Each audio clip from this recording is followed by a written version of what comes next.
এই সরকারের 3 মাস যেতে না যেতেই আপনার বিরুদ্ধে আন্দোলনে নামতে আমাদের কষ্ট হচ্ছে। আপনার প্রতি উদাত্ত আহ্বান জানাতে চাই, আপনার স্বরাষ্ট্রমন্ত্রীকে আপনি একটু বুঝান, আপনার অর্থমন্ত্রীকে আপনি বুঝান। বুঝানোর দায়িত্ব যদি জনগণ হাতে নেয় তাহলে কিন্তু আপনার গদিটা আর রক্ষা পাবে না।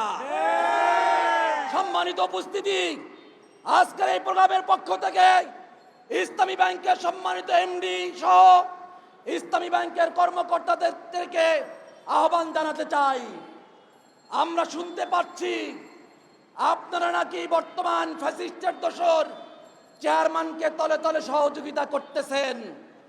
আমাদের কাছে আপনাদের ইনফরমেশন কিন্তু আছে। দয়া করে তলে তলে সহযোগিতা বাদ দেন। জনতার বিরুদ্ধে, গ্রাহকদের বিরুদ্ধে যাবেন না। আপনারা কারা কারা ফ্যাসিস্টের দোসর ছিলেন আমাদের কাছে কিন্তু আপনাদের তালিকা আছে। সুতরাং গ্রাহকদেরকে দয়া করে খেপাবেন না।